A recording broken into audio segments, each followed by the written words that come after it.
Shabbat Shalom. Yalak here again. I've got another lesson to bother you with concerning the New Testament and the Messiah that's shown in the New Testament. Now, my lesson this time is entitled Son of Who?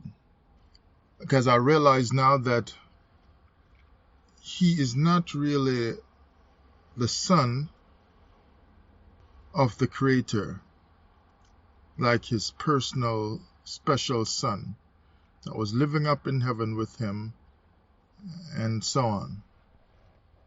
As you know, we've got this talk where people say like father, like son, and in a certain way, those who love this Messiah will say he is like the Father.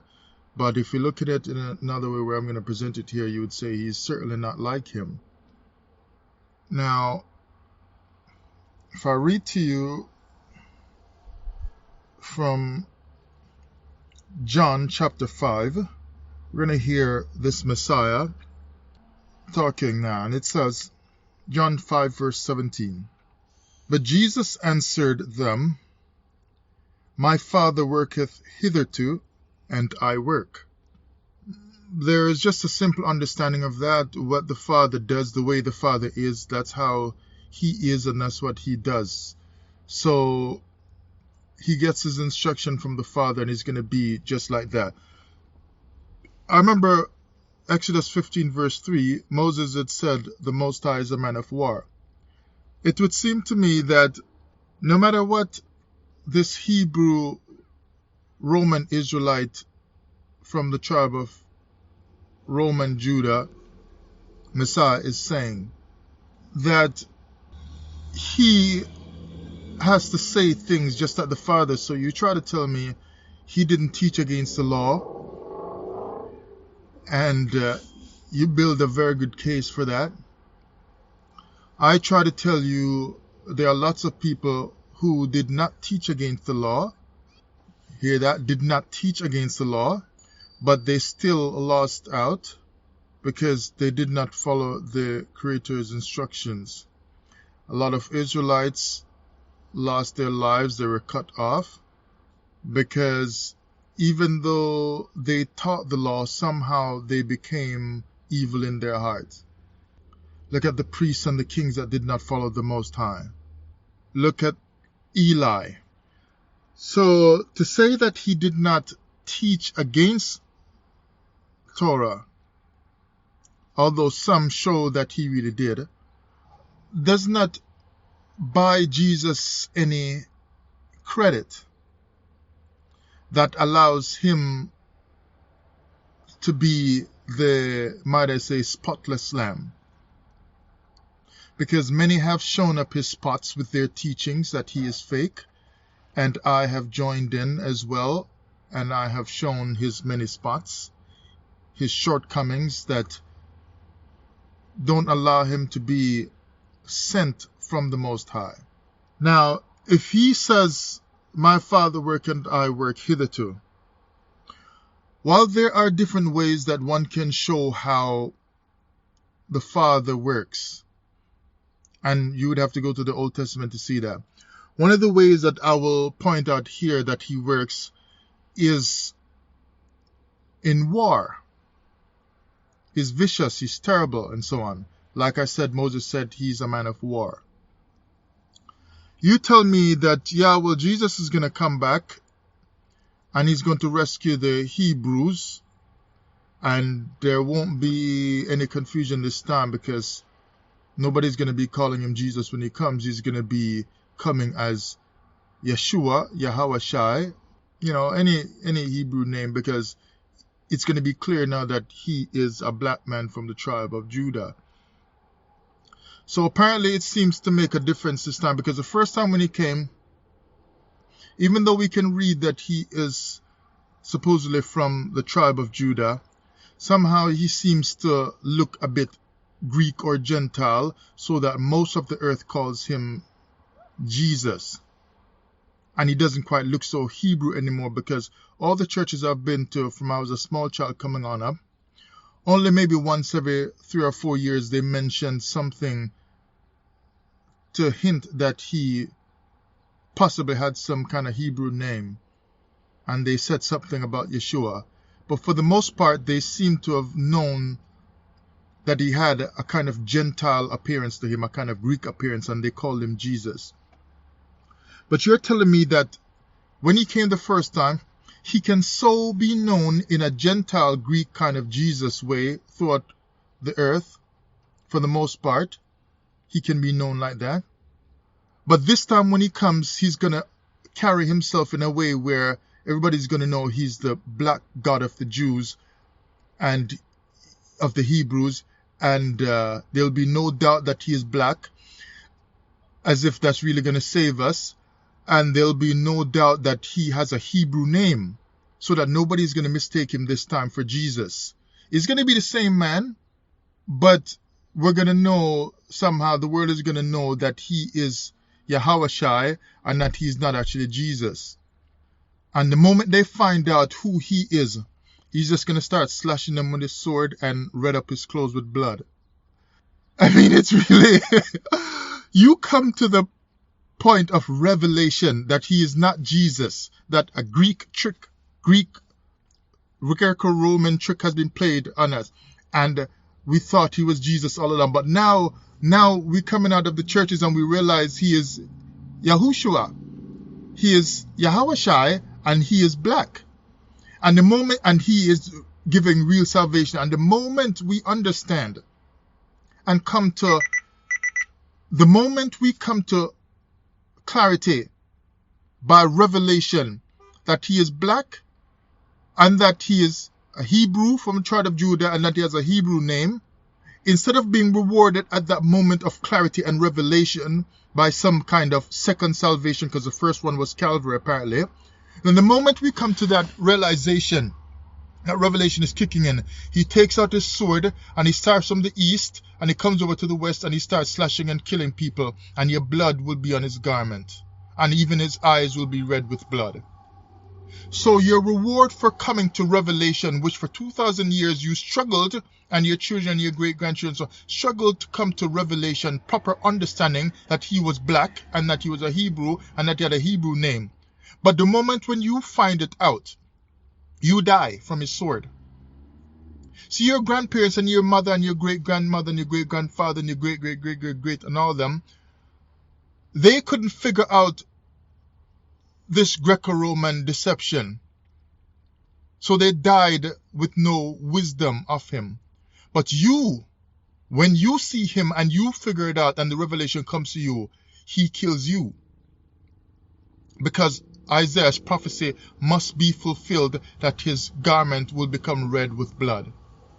Your blood. Your revelation blood. When revelation hits you. Seems more to me like it's a sword that's hitting you. But if he is working hitherto like his father does, that means he's saying the way my father is, that's the way I am. My father gives certain Torah teachings, I teach Torah. My father makes people get up from the dead. You know, there was 1 or 2 raising of the dead in the Old Testament, so I raise the dead as well, like Lazarus. People got healed from sickness, so now in the New Testament, Jesus, I heal people as well. But it's funny that when the Creator shows himself, / the God of Israel, shows himself as being vicious in war, Jesus decides, no, I don't do that one. Well, my father works and I work sorta hitherto. Kinda hitherto. 75% hitherto. Not quite. So look at what it says here now. If you read from the book of Nahum, verse 1 and 2, the burden of Nineveh, the book of the vision of Nahum, the Elkoshite. Look at verse 2 and 3, which is what I want. The Most High is jealous, and the Most High revengeth. So none of this turn the other cheek kind of stuff. I revenge. Turn the other cheek? I'll turn your cheek by slapping you until your head spins. Till it repositions the other cheek so I can slap it again. Because what? I, the Most High, I revenge. The Most High revengeth and is furious. not having no time for no beatitudes. When you get some Hittites and some Canaanites, and some of the other people who are just doing whatever to his nation and whatever, and tempting them and doing whatever, and they repent and they cry to him, and he just says, come on over here, you Hittites and you Amorites and so on, sit in my lap here, bring your little ones, let them sit in my lap, and then you, the adults, the adult Hittites and the adult Amorites and so on, sit around me and listen while I give you some nice beatitudes to tell you how you must love my people, the children of Israel. They had a hard time coming out of Egypt, just be very nice to them, because they actually have my Torah, and they're going to teach you, they're going to save you, and they're going to save the whole world with their message. You must love your neighbor. If I sent my children here under Joshua to come into your land and destroy you, the Canaanites, you shouldn't retaliate against them. You must love them for that, because by destroying you, they're making sure that your people are saved, because they're knocking the senses out of you so that you stop offering up your children to Molech and so on. You must love them. And so he goes on with his beatitudes to the different families of the Canaanites, and he tells them, you must love my people Israel. They just came out of Egypt. They've had a hard time in there, crying for hundreds of years. I mean, they need a break now. Like, be nice to them. No. The Most High doesn't bother with all this kind of nice beatitudes, telling Amorites and Philistines and all them, be nice to my people. He revengeth. He said, break down their gods, smash down their idols, do this, that, whatever, kick them out, do whatever, drive them out, do whatever, get rid of these people out of this land and break down their gods. The Most High revengeth and is furious. But this New Testament Messiah says, I don't do that. Father, what we need to do is teach them some beatitudes.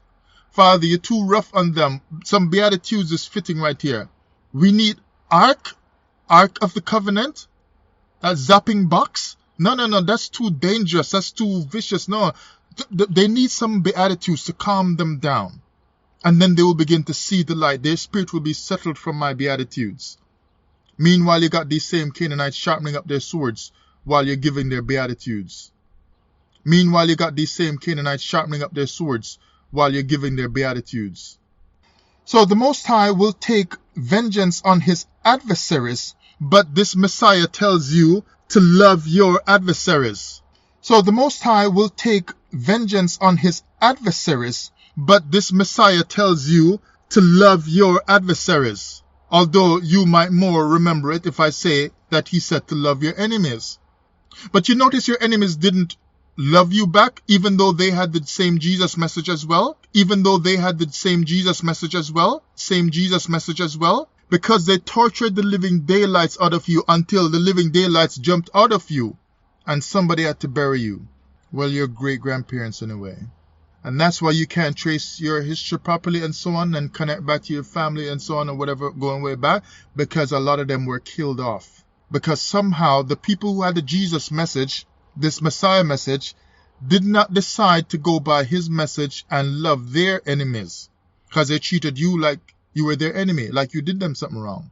But he taketh vengeance on his adversaries, and he reserveth wrath for his enemies. But Jesus said, love thy neighbor as thyself, and drop a little more in the offering plate, because that will help us to spread the loving message of the good news of the gospel of the Lord Jesus Christ.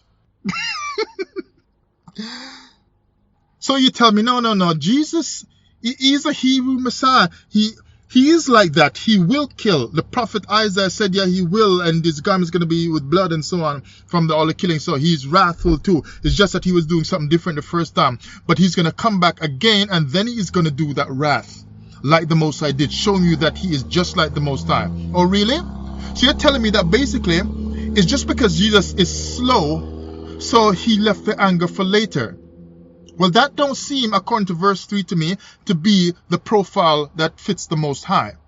Even though the Most High had the anger that he was going to express toward his enemies, he did not refuse to show it, even though he was slow. So if Jesus was slow as well, why did Jesus not do it?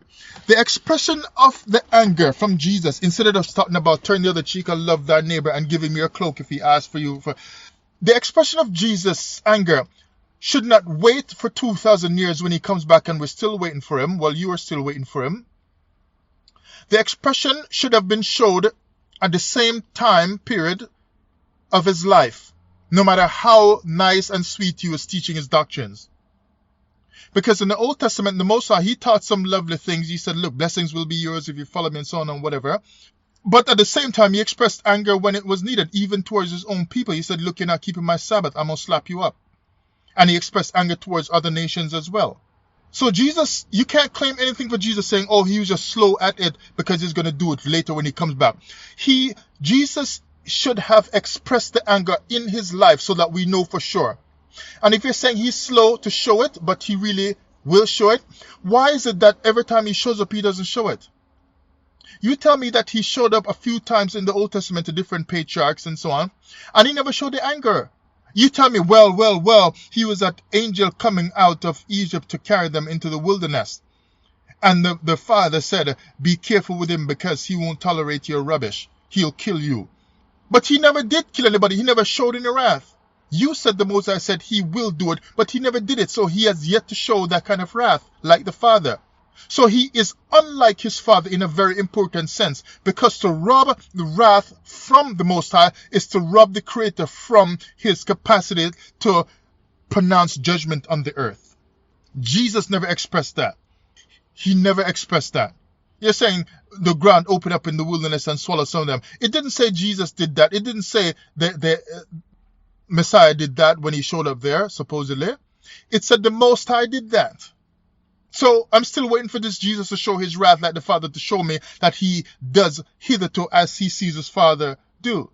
He's supposed to be just like him in every possible way, including this way of showing his anger. But verse 3 says that the Most High was slow as well. But even though he was slow, in certain ways, he did not allow being slow to stop him from showing the anger. So it says in verse 3, the Most High is slow to anger. But he didn't wait no 2,000 years. He was hitting up people left, right, and center in the Old Testament. Even his own people when they get out of line. He showed a lot of mercy, don't get me wrong, a lot. But eventually he would bring the judgment on his own people. But also the others from other nations around who were acting up. So it says here, the Most High is slow to anger and great in power, and will not at all acquit the wicked. But the Messiah in the New Testament acquitted the wicked very quickly. Even on the day of Pentecost, 3,000 souls were added and they started spreading the gospel all over the Roman kingdom.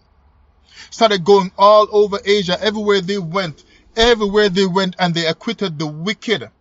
Even some of the same wicked Romans who were killing them and torturing them and so on and feeding them to lions, this Messiah came with his new, nice, sweet message and then slapped the Holy Ghost on them. Apparently there's a Holy Ghost, and started giving acquittal to the wicked.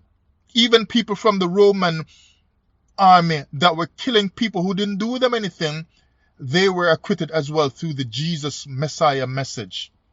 Very unlike. So who is his Father? This can't be the Son of the Father from the Old Testament, the Father of all creation. This can't be. So that God of the Old Testament, that was the God of Israel, is not the Father of this Messiah in the New Testament. So I'm still waiting for somebody to show me where the Father of Jesus is. Because when Isaiah prayed to their Elohim, they were not praying to the Father of Jesus. Isaiah and Jeremiah and Elijah and so on, they were not praying to him. Elijah prayed to the Most High and fire was sent down because he is quick, he is wrathful and so on. But Jesus could look at Elijah calling on fire, and Jesus, his excuse, if this were my kingdom, I would fight, I would call on angels. And my Father would send angels. Well, why didn't he send it down? Because you're too scared to fight? So you let them slap you up? Blood you up? He will not at all acquit the wicked. The Most High hath his way in the whirlwind and in the storm. So he sends even storms to stop people from their wickedness. Wipe them out, bring judgment. You will not even have a house and everybody in there tearing up your house and you just allow it to just go like that. Even you would put down your foot. What do you think police is for? Things start happening out on the streets, police gets called out, and they start to clear up the situation and to bring back peace and order and whatever, and start to arrest people. Next thing you know, they're in jail, they're showing up in court and so on. But Jesus doesn't seem to want to do any of this kind of stuff. He just lets people slap him up, beat him up. It's a wonder they didn't throw him down on the ground and start kicking him in his back and so on and start giving him a beat down. But they did slap him and spit on him and whatever, all the things they did to him. I can't even remember now with this Calvary story because it's been so long since I even read it. But I remember they put the crown of thorns. The whirlwind and the storm and the clouds are the dust of his feet. And it goes on, he rebuketh the sea, maketh it dry, and so on. So, yeah, who is the father of Jesus? This Messiah. It does not appear that his father is the God of the Old Testament. Because the God of the Old Testament, he does some different stuff than this Messiah does. Save yourself. Come out of your deception. And all these people that are arrested in their mind by the indoctrination of these Hebrew camps that make sure you are indoctrinated heavily like you're in a cult, so that you talk about Jesus, Yahushua and Yeshua and so on and whatever else you call him with all the fancy new words that you make up for him. They've just indoctrinated your mind. And they press on you so much, and you know, I guess in the early days, they were just teaching you non-stop. You couldn't even go home to sleep sometimes until you got very tired. And that's how cults work.